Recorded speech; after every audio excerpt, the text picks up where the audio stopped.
Hola, buenas noches, mi cálida bienvenida al vivo del lunes de Alapco. Muchas gracias por acompañarnos. Qué bueno que estén ahí para acompañarnos porque nuestro tema de hoy es muy interesante, muy importante y además tenemos el honor de tener hoy un invitado de Costa Rica, así que para nosotros es un placer. Hola, hola, por favor, comenten de dónde sois, por favor. En cuanto esperamos que se conecte nuestro invitado de hoy, que es Alfonso Villalobos Pérez. Hola, hola, ¿cómo están? Muchas gracias. Tenemos personas de Brasil, de Porto Alegre, muy bien. Tenemos personas de otros países.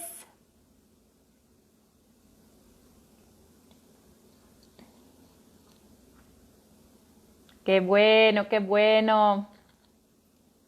Muchas gracias por acompañarnos. Oh, ahí está alguien de Perú. Mi cálida bienvenida a los amigos de Perú. Panamá está siempre con nosotros. Muchas gracias. Colombia, excelente. Argentina, qué bueno, qué gusto. Más personas de Argentina. Paraguay, qué bueno. Mira, qué diversificado, ¿no? Que tenemos personas de varios países. Qué gusto estar con ustedes. Muchas gracias por acompañarnos, por su confianza, por estar ahí con nosotros. Bueno, alguien desde Costa Rica, ¿no? Nuestro invitado de hoy también es de Costa Rica, así que qué bueno tenemos más personas desde Costa Rica. Muchas gracias, muchas gracias. Bueno, en cuanto no me conecto con nuestro invitado de hoy, que es Alfonso Villalobos Pérez de Costa Rica y que va a aportar sobre un tema muy interesante, ya les comento. Me gustaría presentarme. Soy Carmen Beatriz Neufeld, doctora en psicología, profesora de la Universidad de São Paulo en Brasil y la actual presidenta de la Federación Latinoamericana de Terapias Cognitivas y Conductuales, ALAPCO. Así que una cálida bienvenida a todos. Ahí está, ya veo a Alfonso, nuestro invitado. Vamos a ver si lo logramos. Vamos a ver.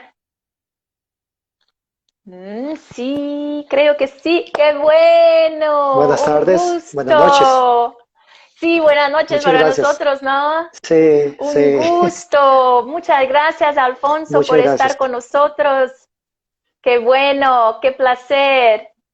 Muchas gracias a ustedes por la invitación y por la posibilidad para compartir un poquito. Qué Y muchas bueno, qué gracias a todos los que bueno. están aquí conectados. Sí, qué bueno, qué bueno. Bueno, entonces les presento nuestro invitado de hoy a todos para que lo conozcan, ¿no? Alfonso Villalobos Pérez es psicólogo, magíster en ciencia cognitiva, graduado en la Universidad de Costa Rica, profesor de grado y de posgrado en psicología en varias universidades, ¿no? UNIBE, UCR y también en la Universidad Católica. Es funcionario de la Coordinación Nacional de Psicología de la Caja Costarricense de Seguro Social, Ujú. investigador en salud, gestión de servicios de salud psicológicos, además que también es autor de artículos en revistas científicas indexadas, manuales técnicos y documentos de regulación psicológica. Así que es un placer enorme, Alfonso, podemos contar con tus aportes por Muchas gracias. Alamco, representando Costa Rica. Así que muchas gracias. No, con mucho gusto. Bueno, y hoy vamos a hablar de un tema muy interesante que me parece muy actual y muy importante para toda nuestra asistencia, ¿no? Que es aportes de ciencia de la conducta en control de conductas de riesgo en enfermedades infectocontagiosas, por ejemplo, Ajá. COVID-19. Así que está muy actual, ¿no? Por favor, ¿podría comentarnos un poco de este tema? Claro que sí. Bueno, primero que todo, de nuevo, pues muchas gracias, ¿verdad? Por la oportunidad, para hablar un momentito, un ratito de un tema tan interesante, lastimosamente tan en vigencia, ¿verdad? Para todos nuestros países del continente, Sí, pero bueno, vamos a ver, ojalá le pueda servir a los colegas y colegas que están conectados a lo largo del continente. Eh, Tal vez antes de entrar un poquito a hablar de eso, unas cifras, ¿verdad? Ustedes todas saben muy bien que, que a raíz del COVID se han generado pues muchas publicaciones y muchos procesos y eso es una ebullición de desarrollos académicos, artículos que salen por doquier. Recientemente, hace poco, la OMS desarrolló un documento donde da una serie de directrices sobre el tema de salud mental en general, ¿verdad? Como concepto genérico, ujú, ¿verdad? Y ellos señalan que hay varias cosas que están pasando con eso, y lo traigo a colación porque tiene que ver un poquito con lo que vayamos ahí conversando, ¿sí? sí, Bueno, ya ni que perfecto, hablar, está ¿verdad? perfecto. Ya ni que hablar el tema de la pérdida económica, ¿verdad? Que estamos teniendo, que eso a su vez ahora podemos conversar el tema del desarrollo de ciencia de conducta en relación a los procesos educativos, perdón, a los procesos sanitarios, ¿verdad? Que también tiene que ver con procesos educativos de fondo. La OMS nos dice que tenemos gente que está afectada en el mundo, que son más o menos 264 millones de personas, lo cual muy probablemente se está incrementando de una manera aguda por la epidemia. Todos nuestros países lo están viviendo, digamos, nosotros aquí en Costa Rica, la caja lo está observando, y también a nivel privado se está incrementando, ¿verdad? Las tasas de ideación suicida también se están incrementando, ¿verdad? Sobre todo en gente joven o que está entrando en la población, lo que se llama técnicamente la población económicamente activa, la PEA, de entre 15 y 29 años, también lo estamos viendo, ¿verdad? Que empieza a ocurrir. Eh, y en general, pues tenemos toda una serie de deterioros en los procesos psicológicos asociados a la vida cotidiana, ¿verdad? Involucrados en lo que era nuestra llamada normalidad, ¿verdad? Que ya se convierte como un Ujú. término casi que por sí mismo, pero que bueno, está cambiando y todo el mundo está tratando de adaptarse, y aquí es donde entra todo el tema de la ciencia de la conducta, ¿verdad? En el mejor sentido del término ciencia de la conducta, no solo como un enfoque multidisciplinario o inclusive en algunos lugares transdisciplinarios, sino también como un modelo desde el cual podemos generar, bueno, tenemos teoría muy bien demostrada y también procesos empíricos para tratar de coadyuvar, tal vez no tanto en la parte interventiva, sino en una previa que es la preventiva y de promoción de la salud, que es donde quizás nos estamos dando cuenta en todo el planeta y en América Latina en particular, que quizás hemos fallado un poquito en eso, ¿verdad? Sí, sí, de verdad que sí. Creo que este tema de la promoción y de la prevención de la salud es de hecho un desafío enorme, ¿no? Y que nosotros necesitamos enfrentarlo, ¿no? Mirarlo de frente para que hagamos algo distinto de aquí por delante, ¿no? Claro, Perfecto. claro, perdón. Y en ese sentido también tal vez hay que volver bueno, muchos de los que están aquí escuchando, muchas posiblemente tienen una formación en análisis de la conducta y en procesos cognitivo-conductuales que les dan una base, ¿verdad? Pero es importante también que lo retomemos hacia las personas, colegas que no lo tienen, no porque sea Ujú, la panacea, perfecto. pero es muy importante como herramienta científica, que pues, Sí. volvernos un poquito también, es decir, ¿qué significa esto de ciencias de la conducta? Bueno, no sé cómo ha sido en otros países de Latinoamérica, yo converso con algunos colegas, pero en general en Costa Rica el tema de ciencias de la conducta ha tenido como todo una leyenda negra, ¿verdad? De que una situación ahí positiva, ideológica, pero bueno, eso es otra historia de otro cuento, digamos.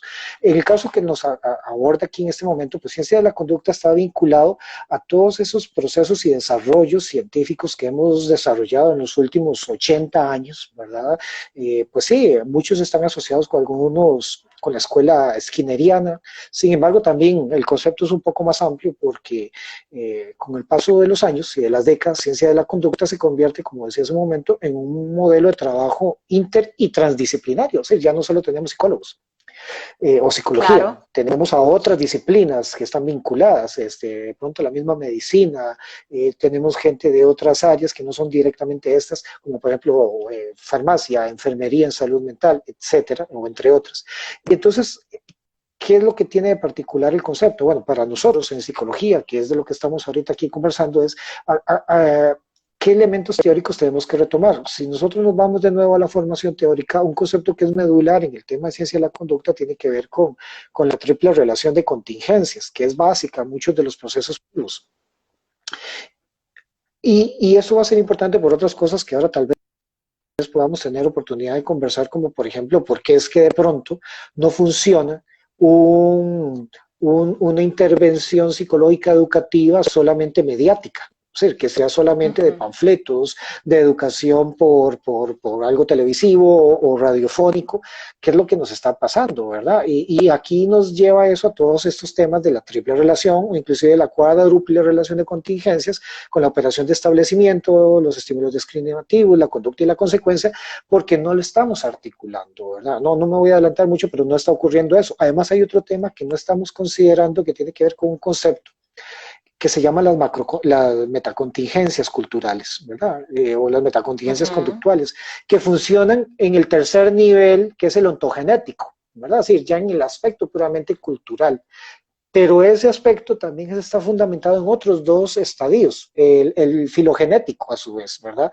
Y entonces vamos a ver que de pronto cuando le decimos a la gente, no, nada más como para hacer la entrada, por favor aislémonos socialmente, eso también tiene un trazo antropológico que no lo vamos a quitar en cuestión de 4 meses. Estamos hablando de una historicidad de miles de años que Sí. ni lo tendemos a veces los mismos psicólogos y menos el personal público sanitario o los llamados sanitarios. Digamos, yo que estoy en el ámbito sanitario, pues lo sé, es decir, eso es muy pragmático, estamos trabajando el día a día y yo no me puedo poner a pensar si yo vengo de un Australopithecus o no, pero digamos, esas situaciones nosotros los psicólogos sí deberíamos de tenerlas claras porque eso va a darnos por consecuencia, y ya está bastante documentado, muchos de los problemas que les leía al inicio, ¿verdad? Es decir, ese incremento de ideación suicida, las tasas de depresión, las tasas de conductas ansiógenas, las ideas repetitivas, conductas obsesivas y todas estas problemáticas, bueno, y si además tenemos una familia encerrada en una casa, ¿verdad? Con características Sí. económicas tan diversas, algunos en marginalidad, otros con un ingreso económico aumentado, y me imagino que en todos sus países ha pasado lo mismo que en Costa Rica, se han dado pérdidas económicas en los ingresos familiares, pues Sí. bueno, imagínense lo que empieza eso a sumar, y de nuevo, si lo hacemos interventivo, pero no lo hacemos promoción ni en preventivo con estas herramientas, pues bueno, nos va dando ideas de qué es lo que está ocurriendo. ¿Verdad? Eso como un antecedente. Perfecto. Sí, no, me parece genial lo que planteas, lo que discutes ahí, porque de verdad que muchas veces hablamos que, bueno, alguien tiene que hacer esto, aquella otra cosa, pero de verdad no es tan sencillo así, ¿no? Porque estamos hablando de una estructura mayor, ¿no? Que es más grande en términos históricos, de contexto. Perfecto, excelente. Sí, sí. Sí, por favor. Sí, y en esa línea que usted plantea es muy importante que también en psicología, desde un modelo de ciencia de la conducta, ¿verdad? Es decir, la gente que quiera hacer uso del modelo, también considere una serie de temas vinculados con lo que usted plantea de la enfermedad y la salud. Por ejemplo, el doctor Vera Villarroel este mismo año saca un artículo muy interesante donde él plantea una serie de abordajes, desde modelos psicológicos, cognitivo-conductuales sobre el tema de salud y enfermedad. Y él plantea en el artículo una imagen, digamos, que él construye, donde el tema de enfermedad y de salud son tienen toda una trama que está vinculada con los procesos psicológicos, cuáles, conducta, cogniciones y emociones, ¿verdad? Pueden haber muchas otras claro. cosas allí, pero por lo menos como modelo para discutirlo. Y él, por ejemplo, plantea en el tema de la enfermedad que hay toda una serie de, por ejemplo, de cogniciones, bueno, primero, de conductas, ¿verdad? Así, de Sí, disposiciones hacia el tema de la enfermedad. Vamos a ver, no es lo mismo la enfermedad como elemento comportamental en una persona ujú, de tercera edad, inclusive por género, para que lo podamos hasta categorizar más, que para una persona que está entre los 30 y 40 años. Diabetes para estas sí, dos personas, el concepto y el comportamiento hacia el tema de diabetes varía mucho, ¿verdad? Eso por un lado. El otro eje es el de las cogniciones, dejando las emociones de última, que quizás son las más importantes, pero las dejo de últimas porque eso va a marcar muchas otras cosas. El tema de claro. qué tipo de pensamientos o de conductas verbales desarrollamos hacia el tema de la enfermedad, porque eso no es algo que yo desarrollo hoy, porque a mí, Alfonso, se me ocurrió que la enfermedad de la diabetes es esto, es decir, la diabetes es algo, ya está clasificada y médicamente tiene una categorización, hay dosis y características de qué tipo de alteraciones fisiológicas hay según los nutricionistas, según los farmacólogos. O sea, lo Claro. que yo entiendo por cognición, perdón, por diabetes, también va a tener que ver mucho con estas macrocontingencias o contingencias culturales sobre qué es la diabetes. Yo discutí el otro día con un colega, vea qué interesante, no sé, seguro ustedes también lo tienen, sus propios anuncios sobre fármacos para la diabetes que salen en la televisión. ¿Y qué tipo de modelos de familia sale allí? Un hombre, una mujer, una familia tradicional estándar, Perfecto. ¿verdad? Lo que se llamaba antes nuclear, ¿verdad? De Claro. 30, 40 y tantos, físicamente pareciera que hacen ejercicio todo el día, y entonces yo le decía, ese no es el común de las personas que tienen diabetes en nuestros países en desarrollo, son hombres o mujeres Sí, que ya tienen un poquito de pancita, estomaguito, ¿verdad? Sí, ya un poco más sí, avejentados, no hacen ejercicio, les cuesta mucho seguir instrucciones para tomarse la diabetes, perdón, los medicamentos, un tema muy típico. Nosotros aquí en Costa Rica tenemos un tipo de comida que es comida de carne de cerdo que se fríe y se le llama chicharrón. Eso es un tipo de comida especial que es como típica de que mucha gente la come. ¿Y quién ujú, se la come muy a menudo? La gente que tiene diabetes. Cuando usted le dice, sí, mire, ya no se la coma, ¿cómo va a dejar de comerse la carnita de chicharrón freída en quién sabe cuántas grasas para, para, eh, para cuidar su salud? Si el concepto de cuidar salud no es parte de esas macrocontingencias, nuevas contingencias culturales. Y de último tenemos, como decía Vera Villarroel, el eje de las emociones.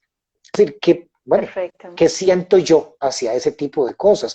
Cuando tenés ese interjuego de elementos, pues no es de extrañar que de pronto es más fácil intervenir una enfermedad que prevenir o promocionar la salud, porque es un concepto que no es parte de la cultura, ¿verdad? Es decir, no es Claro. parte de esas contingencias. Y son parte de esas Excelente. estructuras que Sí, usted comenta, ¿verdad? sí. Bueno, perfecto. Bueno, vamos a mirar un poquito las personas que nos acompañan para ver si tenemos ahí alguna pregunta Claro, específica. Porque yo tengo algunas preguntas, pero vamos a dar la oportunidad también para las personas de la asistencia, ¿no? Bueno, claro. no veo preguntas, solamente saludos.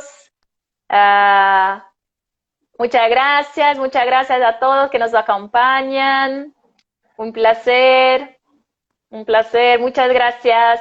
Bueno, ¿podría comentarnos, Alfonso, un poco de qué principales desarrollos teóricos, metodológicos, científicos tenemos que permiten que las ciencias de la conducta puedan proponer estrategias, por ejemplo, para lidiar con todo esto, ¿no? Para estrategias, por ejemplo, de control y regulación de la conducta en dirección a esta salud pública que deseamos desarrollar, ¿no? Claro. Vamos a ver, sobre el tema de los, tal vez uno de los temas que es fundamental dentro de eso tiene que ver con el asunto de las macrocontingencias, o perdón, las metacontingencias, que es lo que permite poder entrar dentro del modelo.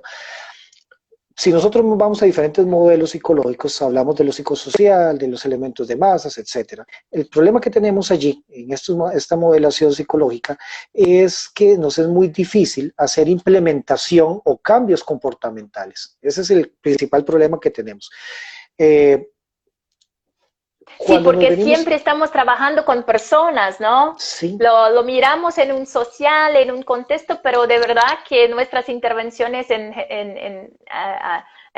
al final son en personas, ¿no? Sí, y eso eso tiene sus pros y sus contras. El gran problema va a ser que tenemos muy buena tecnología psicológica para hacer intervención y tratamiento y posiblemente rehabilitación en diferentes esferas. Excelente, sí. El problema es que se nos ha ido quedando toda la parte previa. Es decir, por ejemplo, uno de los principios es, en salud pública, que está asociado a lo que usted pregunta, es, sí, ¿por qué esperar a que la gente se nos enferme? Si más bien lo que deberíamos es evitar que la gente llegue a enfermarse. Y si se va a haber alguna disfunción, que sea la mínima para que no tengamos que llegar a temas de mayor complejidad con técnicas más desarrolladas como un EMDR o este tipo de tecnología, ¿verdad? Sí. Ahora, ¿qué es lo que se ha encontrado? Bueno, a lo largo de los últimos 30 años, el concepto de metacontingencias tiene unos 30, 40 años de existir, junto con todo lo que las ciencias de la conducta han ido desarrollando. Se ha podido demostrar, porque se pensaba que era un tema muy teórico, que el aspecto cultural sí, en efecto, son conductas y son controles ambientales que marcan mucho cómo la gente o las personas, ya no hablemos de grandes grupos, masas como una nación, sino individuos, inclusive regionalizados, empiezan a moverse, a comportar.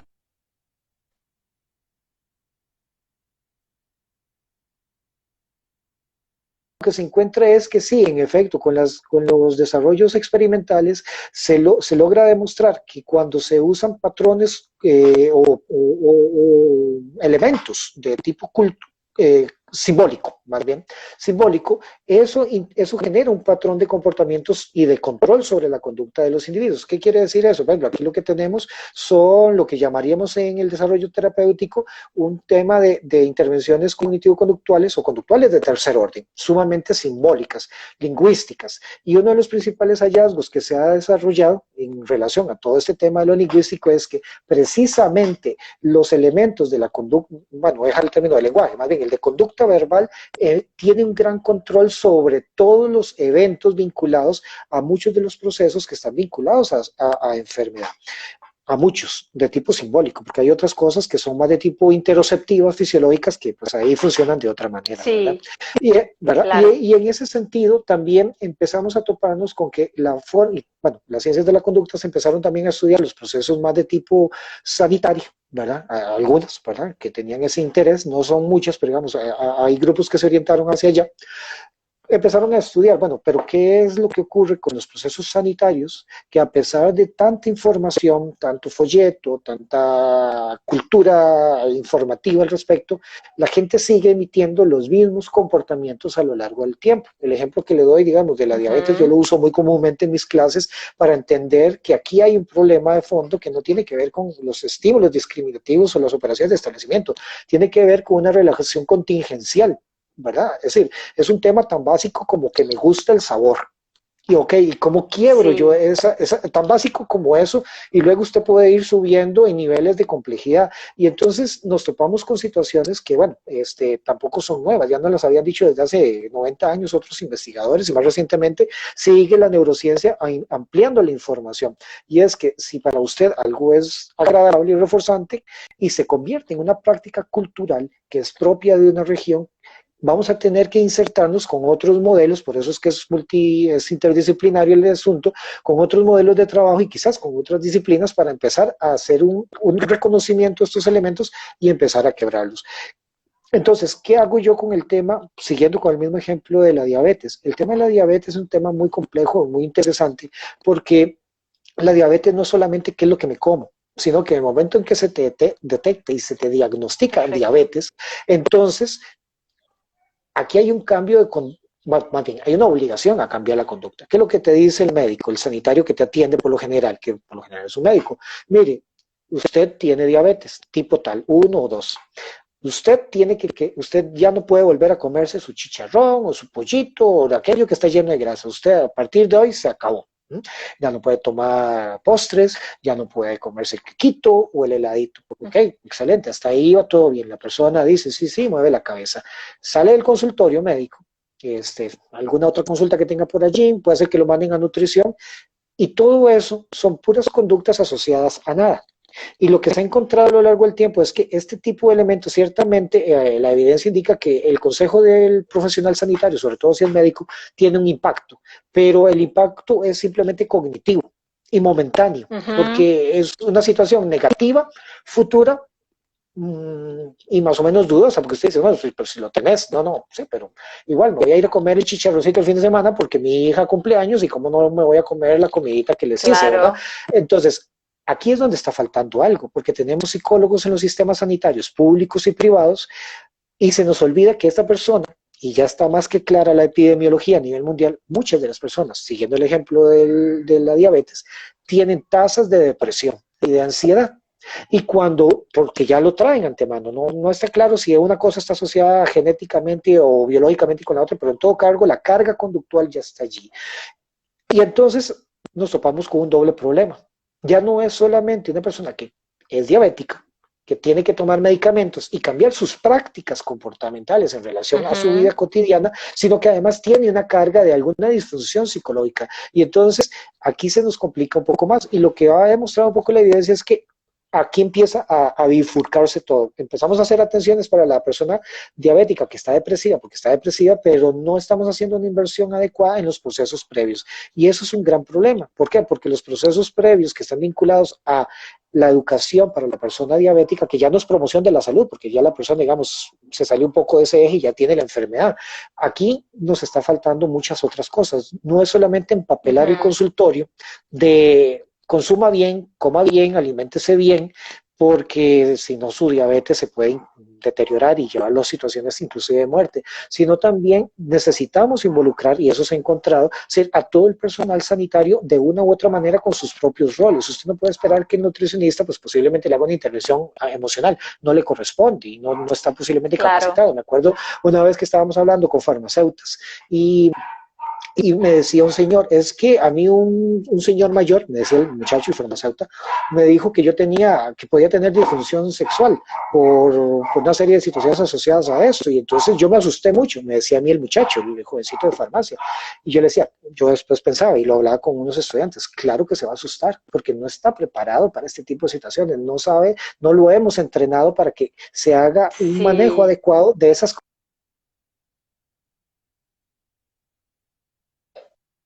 Hola. Todos los elementos asociados a esa conducta. Sí, Hola, Alfonso. Te perdón, perdí. ya Te me perdí, escucha. disculpe. Ahora ya. Ahora Ya, ya sí, está. no sé dónde me quedé antes Disculpe, de te desaparecer. perdí. Solamente unos segunditos, así que Del aire, ok. estabas hablando Ok. de... Sí, No, lo que decía nada más es que aquí es muy importante entender que esta relación entre conducta y enfermedad y trabajar la enfermedad no es tampoco tan sencillo, porque a veces le dicen, oh, no, Alfonso, pero es que, ¿qué es? ¿Cómo dar la noticia? No es eso. Hay muchas situaciones. Por ejemplo, hay un evento más que también se ha encontrado en ciencias de la conducta en estos estudios, y es que la manera en que las personas han sido, vamos a usar la palabra, entrenadas socialmente para manejar estos conceptos, no ayudan en absolutamente mucho a lo que venga a continuación. El médico me dijo que tengo diabetes. Sí, está bien, me tengo que inyectar, bueno, no tengo sí, que tengo consumir la algo. ¿Y qué? información. ¿Qué hago con ella, no? Sí, y aquí es un tema importante porque muchas veces los psicólogos somos muy buenos atendiendo toda esa parte disfuncional, emocional, si se quiere, pero nos falta también esa otra estrategia que es en donde también hay que formar más, ¿verdad? Y ese es un déficit que quizás hemos tenido, al Sí, menos en mi país, y creo que en América Latina ha pasado algo similar, en toda la parte previa que tiene que ver con cómo crear, y una palabra que usted usó, y eso también se plantea en las investigaciones, crear patrones, contingencias ambientales que mejoren esas disposiciones, porque de nuevo no sirve nada que yo tenga, o no sirve tanto que yo tenga un afiche si eso no es un estímulo discriminativo, porque para que sea discriminativo tiene que estar Ujú. asociado a consecuencias, y como no lo es, entonces es un estímulo delta, simple y sencillamente dejó de tener un impacto. El que yo vea a esa familia que sale muy bonita en la tele es un estímulo delta, porque no tiene nada que ver conmigo, no es de mi realidad. Entonces Sí, también los mensajes tienen que crearse hacia ese lugar. Un poco entonces, en síntesis, es que la evidencia lo que indica es, está bien todos esos otros abordajes emocionales, pero también tenemos que contemplar la parte donde tenemos que empezar a cambiar las conductas que no necesariamente son disfuncionales en ese momento, porque se van a volver disfuncionales cuando la perfecto. persona se vaya para su casa y ya no sepa qué hacer y no tiene la platita para hacerse Sí, las comiditas adecuadas, ¿verdad? Hablamos solo de diabetes, porque sí. podríamos hablar lo mismo de infectocontagiosos. Lo mismo, porque creo que estoy hablando mucho, tiene que ver con el COVID, ¿verdad? Es algo muy similar a lo que nos está pasando con el COVID, es el mismo fenómeno. Sí, sí. Sí, porque si uno no tiene el repertorio comportamental o las habilidades, ¿no? Para hacer de forma distinta, ¿cómo va a involucrarse en un cambio, ¿no? Porque ya Eh, no tiene esta historia, ¿no? De reaccionar así, por ejemplo. Inclusive, en ese mismo sentido que usted plantea, la OMS dice que las 5 conductas de éxito para combatir, ya viniendo aquí el tema del COVID, para combatir el COVID son lavarse las manos, lavar manos, evitar contacto público, mantener la distancia social, usar mascarillas y atender las instrucciones sanitarias, es decir, lo que llamamos cuarentena. Sin embargo, eso tiene sus situaciones. Veamos la más sencilla, lavar las manos. Uno Perfecto. de los, sí, lavar las manos es la más sencilla y luego podemos hablar de alguna de las más complejas que es la de la cuarentena. ¿Qué pasa con lavar las manos? ¿Qué se ha encontrado epidemiológicamente? Lo que se ha encontrado epidemiológicamente y también desde epidemiología conductual es que lavar las manos no significa lo mismo, no tiene el mismo patrón de control ambiental que para todas las personas. Si usted trabaja en la calle, usted es un vendedor ambulante, lavar las manos es un evento que aunque yo sepa que es importante y que lo debo hacer, no tengo cómo realizarlo, porque estoy en la calle Claro. vendiendo o haciendo algo. Entonces ya desde ahí tenemos un fallo en el mensaje y hay un problema en la conducta asociada, ¿verdad? No es lo mismo lavarse las manos para un niño que está escolarizado en una escuela donde los profesores dan, digamos, todo el abordaje. Pero ¿qué pasa cuando esa escuela no tiene suficiente suministro de agua? Yo sé que lavarse las manos es bueno, pero no la tengo. Así que, digamos, hay un fallo también en las Sí, contingencias del agua pasando por las manos. Y no es lo mismo lavarse las manos para alguien que está acostumbrado, porque tiene todos los servicios públicos, agua, luz, cable, todo este tipo de cosas, ¿verdad? Y está bombardeado de esta información. Entonces, ¿por qué es importante aquí el tema del trabajo conductual con este tipo de elementos? Porque es obvio que la consecuencia, si usted se lava las manos, es una consecuencia positiva, más o menos futura y más o menos cierta, y es que disminuye la probabilidad de contagio y aumenta la probabilidad de vivir, ¿verdad? Esa es como la consecuencia, pero vea claro. que es una consecuencia positiva, pero no es inmediata y no es tampoco cierta del todo, porque puede ser que yo me lave las manos. Hace poco me comentaron un caso de una persona que todos los controles, todo el protocolo, y aún así se enfermó. Y entonces la pregunta es, ¿de Sí. dónde se enfermó? De cualquier lugar, porque aquí en Costa Rica estamos en una fase de contagio comunitario, sí, en algún lugar ocurrió.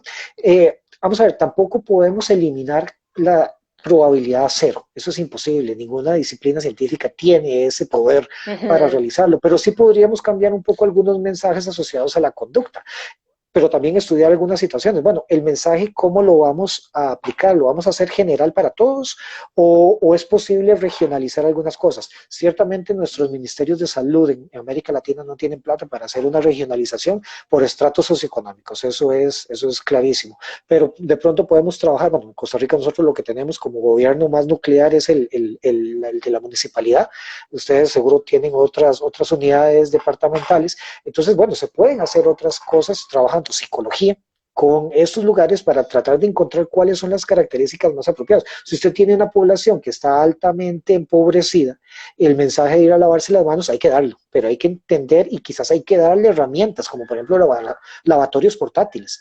Yo vi aquí, digamos, hace poco en Costa Rica empezamos a usar más bien las mascarillas más obligatoriamente y empecé a ver fuera de los supermercados, ahora sí, en algunos, no en todos, que hay lavatorios portátiles. Y yo decía, esto debió haber estado desde el inicio, porque si usted lo hace desde el inicio, usted va Sí, moldeando y marcando conductas de lavado de manos. ¿Quién es el que enseña a los papás a hacer reciclaje? No son los papás, son los niños. ¿Por qué? Porque a los niños los sí, moldean desde la perfecto, escuela y ellos nos generalizan la conducta a nosotros. Ahí, digamos, hay un tema donde tenemos que entrar. Eh, perfecto. Perdón, no sé Sí, si me no, preguntaba algo. genial, excelentes, excelentes aportes, me parece genial. Bueno, tenemos algunos comentarios, quiero Sí, claro. compartir los comentarios contigo.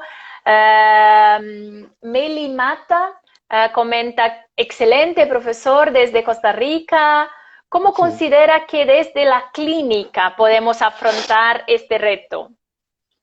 Claro, si lo vemos desde la psicología clínica, quizás yo tendría que plantearlo más desde una psicología cognitivo-conductual, ¿verdad? No quiere decir que los otros modelos no lo puedan hacer, pero posiblemente yo lo voy a trabajar en ese modelo.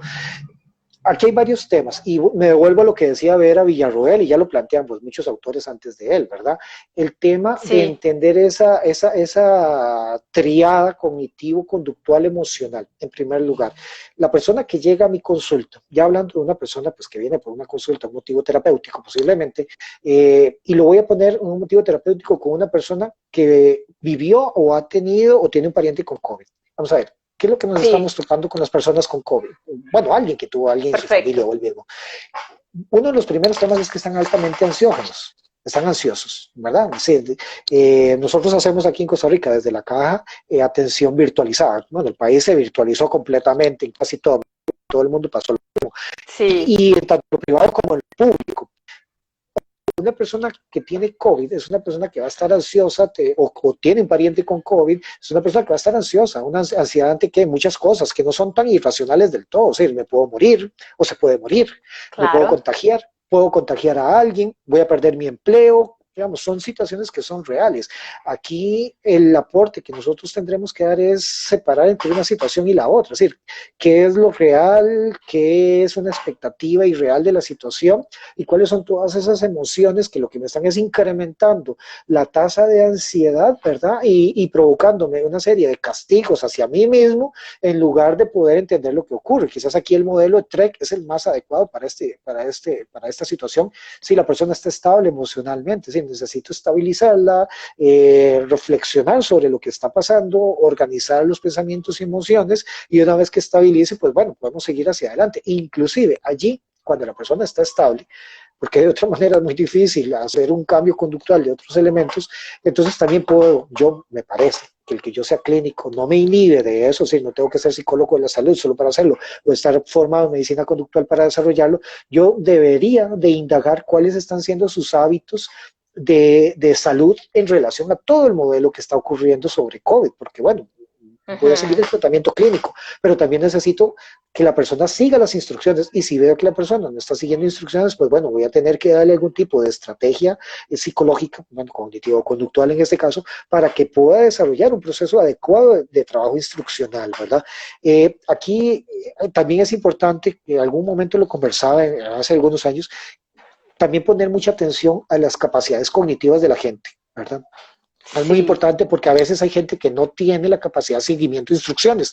Entonces le dábamos terapia y la evidencia lo indica, ¿verdad? Y no sale del asunto y uno dice, pero qué extraño, si yo lo estoy haciendo como se supone, tengo experiencia, bueno, ¿será que hay otras cosas que están ocurriendo, ¿verdad? También el peso claro. ambiental, cultural e histórico que tiene, y no desde un modelo, aquellos modelos psicodinámicos, no me refiero a eso, sino en el aquí, en el ahora, qué efectos están teniendo esas otras metacontingencias en la conducta de la persona, ¿verdad? Entonces también yo recomendaría un poquito revisar literatura sobre metacontingencias para entender cómo esos elementos culturales, simbólicos, tienen un impacto en la conducta presente de la gente que viene a nuestras clínicas a tratamiento o atención, ¿verdad? Sin dejar de lado toda esa sintomatología que de fijo la tienen, ¿sí? Porque la gente está muy asustada. Sí, sí. Genial.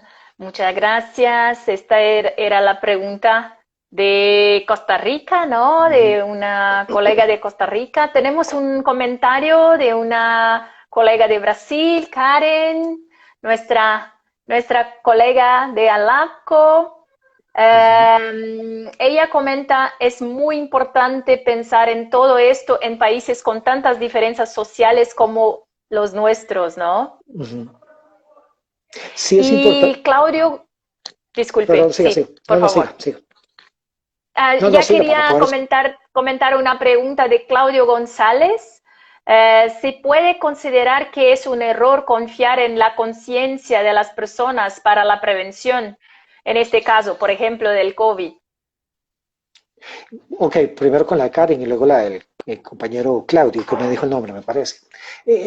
Sí, las diferencias Sí, sociales y económicas son importantísimas y yo creo que es uno de las, vamos a usar un concepto estadístico, es uno de los factores que hay que considerar, o de las dimensiones más bien, que hay que considerar en cualquier estrategia de entrenamiento psicológico sanitario, ¿verdad? Porque, como les decía, el tema de lavarse las manos es muy sencillo. Otro muy complejo puede ser el de mantener la distancia social, que ese tiene una afectación de tipo antropológica, inclusive. Es decir, decirle a una persona que perfecto. se distancie no es sencillo. Hay mucha gente que está en nuestras casas, en las casitas de ellos, que les es sumamente complicado distanciarse socialmente porque son gente muy sociable. Y el Sí, solo hecho de distanciarse, ya ese mensaje es un castigo.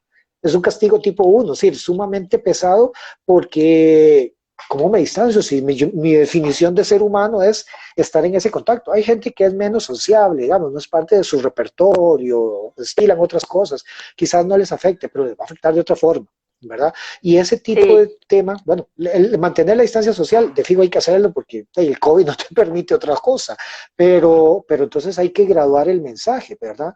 En relación, bueno, y ese es un elemento socioeconómico que juega allí también, porque si tenés, nosotros en nuestro país tenemos un problema social que se llama las cuarterías, que son casitas pequeñas donde vive mucha gente, sobre todo personas con mucho problema económico, ¿verdad?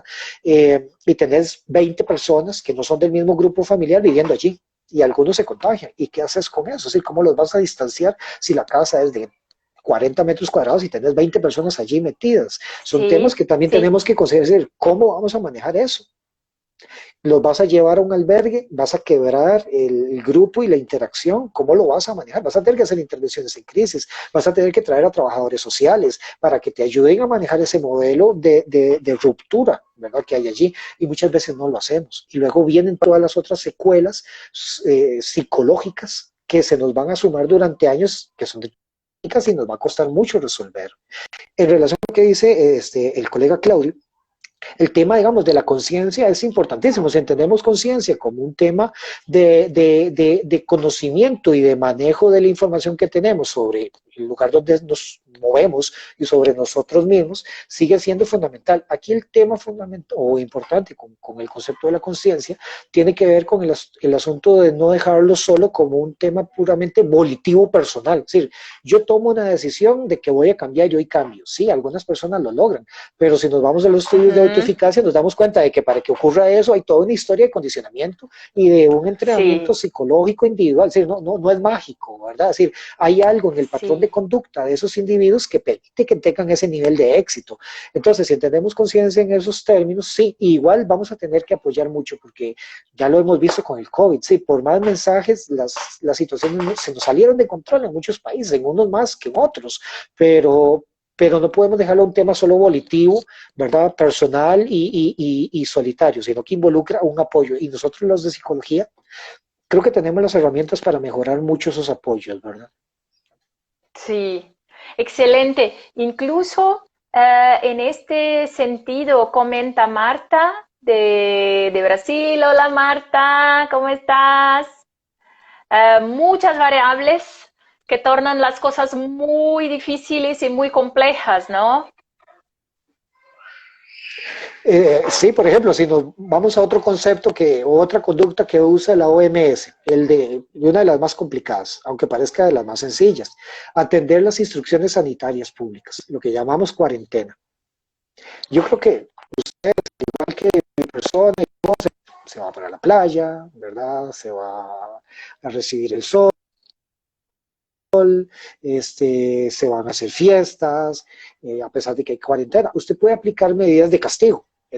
Te doy una boleta, te cobro dinero o inclusive vas a la cárcel, ¿verdad? Te cierro el negocio, pero bueno, también hay otros aspectos que se conversan mucho también en la ciencia de la conducta en relación a este tema sanitario, el tema económico. Es decir, la gente tiene que trabajar, ¿verdad? La gente necesita ganarse el dinero.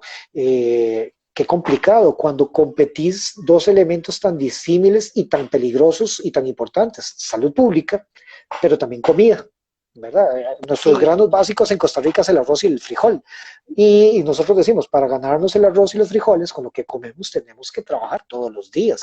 Qué difícil para una persona que trabaja en la calle, ¿verdad? Literalmente, un ujú, taxista, un chofer de bus que le pagan por servicio, sobre todo el taxista, ¿verdad? Que paga destajo, es decirle, no haga tal cosa o no salga a trabajar en tales fechas. O por ejemplo, aquí nosotros en Costa Rica, ya a las 5 de la tarde ahorita no puede salir ningún vehículo, a no ser que sea para ciertas situaciones muy, muy específicas y tipificadas.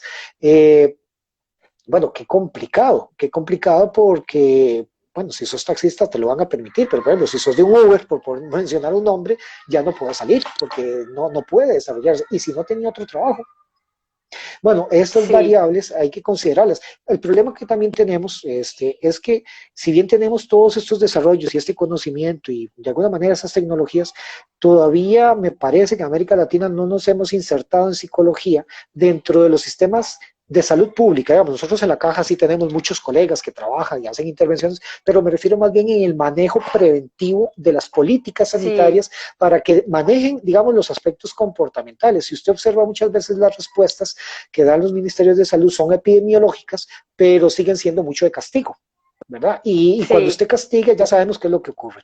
Tarde o temprano la conducta es así, o perdón, baja, pero luego otra vez repunta, ¿verdad? Y si hay elementos, como dice la compañera Marta, de alta complejidad, el asunto empieza a dejar de tener efecto paulatinamente y luego no es de extrañar cuando pasamos de una fase 1, una fase 2 a una fase 3 de apertura, la gente empieza a hacer cosas que uno dice, pero sí, esto está como sí, desquiciado, sí, no es lógico, pero es que lo lógico es que hagan eso, porque no tienen un sí. entrenamiento ni han sido acompañados para lo otro. Sí, sí, perfecto, perfecto. Bueno, esto me lleva a una pregunta que también me gustaría hacerte. Es en el término de cuán preparados estamos nosotros, ¿no? Los psicólogos. Por ejemplo, en nivel académico, en nivel formativo, como lo comentabas antes, ¿no? De tal vez que algunos de nosotros no están, los psicólogos tal vez no estén preparados también para este tipo de intervención y este tipo de discusión muchas veces. Entonces, ¿cómo podemos mejorar los entrenamientos Uh -huh. para que estos temas también estén más presentes y tal vez incluso podamos lograr presentar a las autoridades la importancia de cambiar la forma de hacer las cosas, ¿no? Sí, aquí yo creo que hay varios aspectos. Para mí el tema, digamos, político-sanitario quizás es del centro hacia el final, ¿verdad?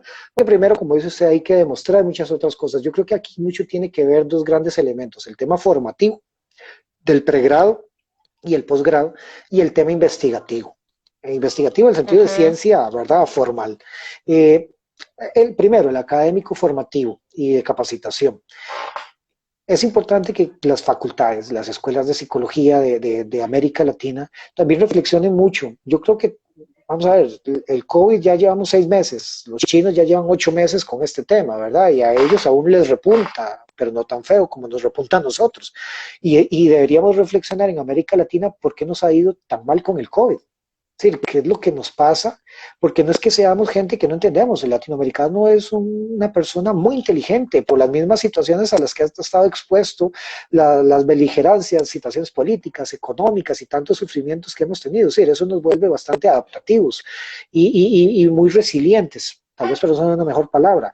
Pero es importante que las facultades empiecen a reflexionar si también algo nos ha faltado en la formación, porque la formación del psicólogo ha sido muy de tipo clínica, con un poquito más en laboral y un poco por ahí en criminológica, pero digamos con un modelo más hacia lo clínico.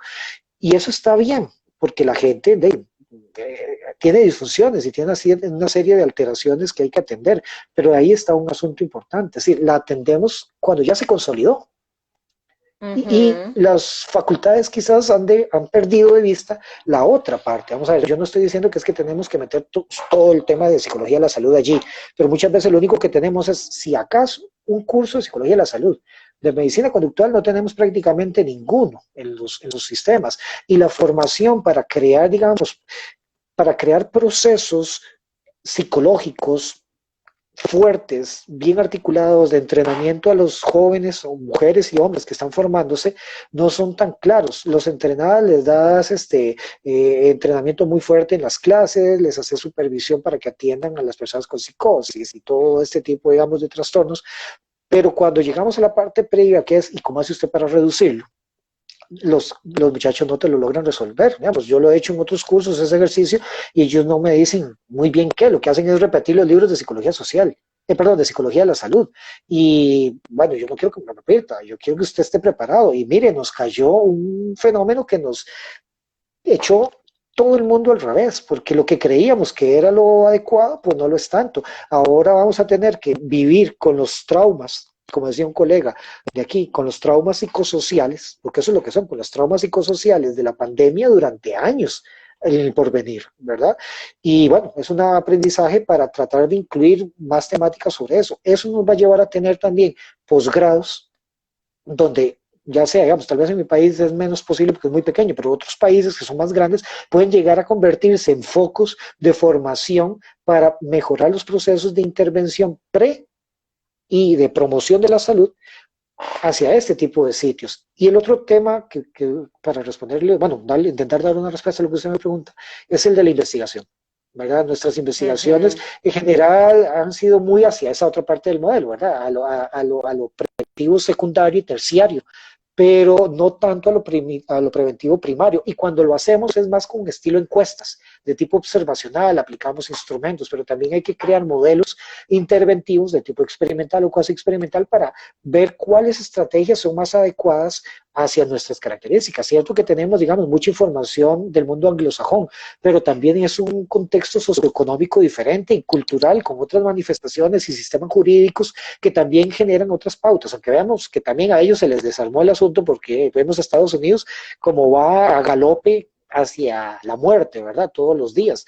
Pero también nosotros tenemos que hacer investigación más fuerte en nuestros institutos, centros de investigación, crear líneas de investigación que nos permitan obtener evidencia y cuando tengamos esas dos cosas, posiblemente podemos llegar con más evidencia, que eso es lo que yo he visto en los sistemas de salud públicos. Si usted no llega con evidencia a los médicos sanitarios, a los encargados de las políticas, de que esto funciona, no te ponen atención porque también psicología muchas veces ha funcionado como un tema de mucha conducta verbal, pero sin evidencia. Y si no hay evidencia, Sí, pues no podemos demostrar que eso es cierto. Y ellos, recordemos, no es que queremos perfecto. ser como ellos, pero tenemos que demostrarles que lo que tenemos es evidencia cierta de que esto puede cambiar pautas de conducta en relación a la enfermedad.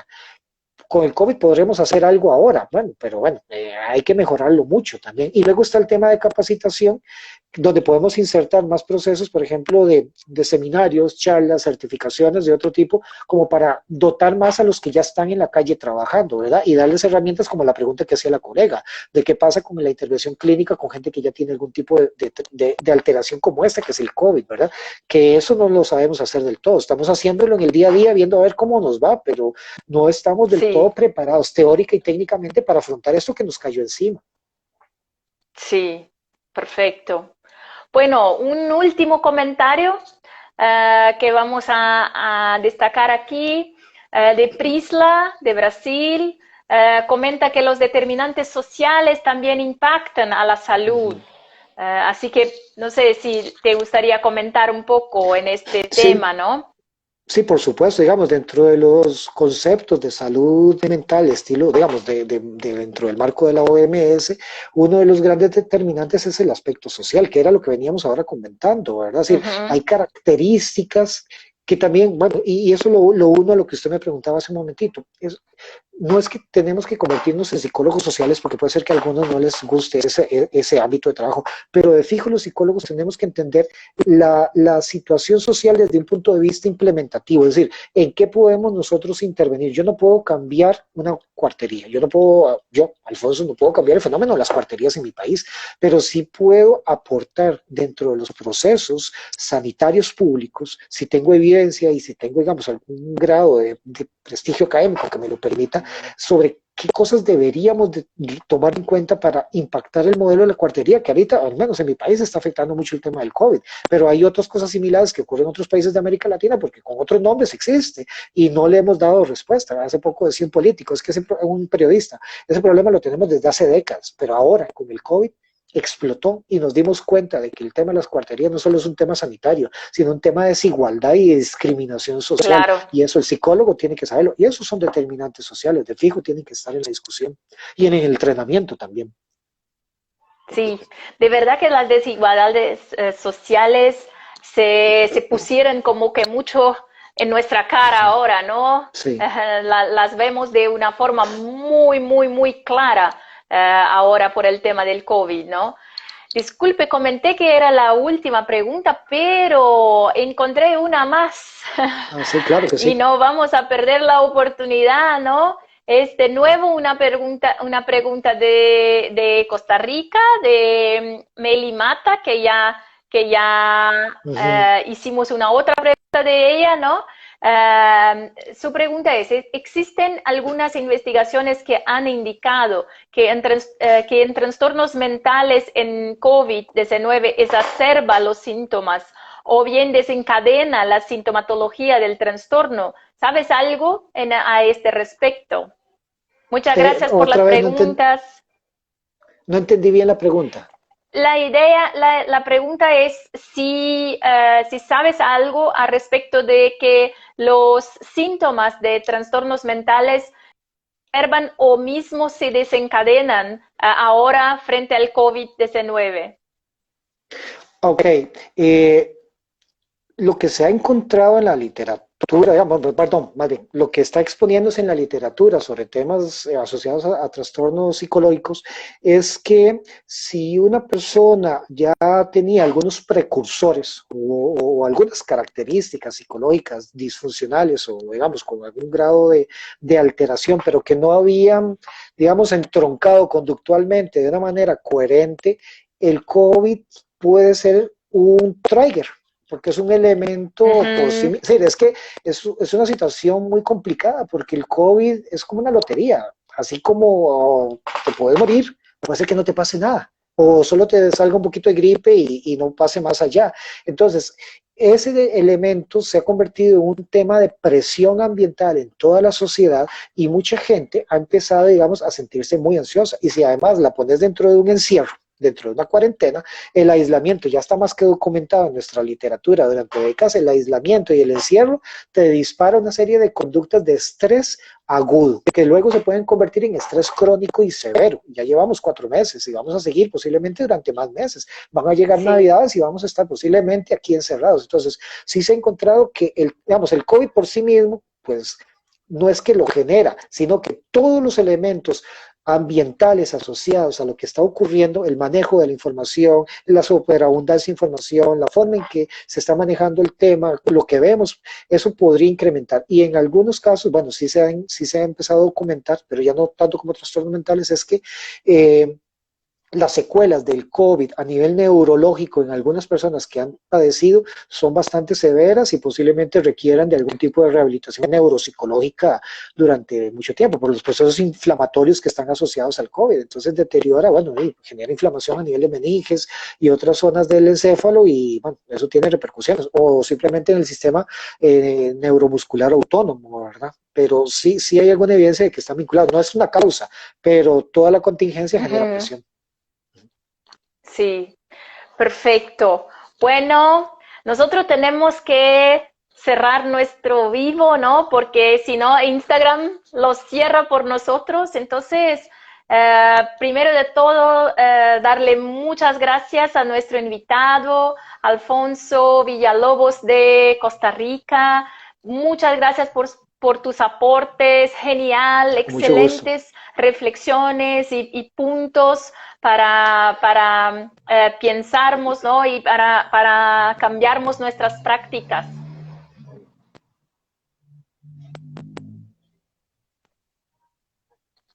¿Me Hola. oyes, Alfonso? Sí, sí, sí, Aquí. sí, yo la escucho. Volvimos. Entonces, no sé si quieres hacer algún comentario de últimos segundos Sí, claro. para la asistencia.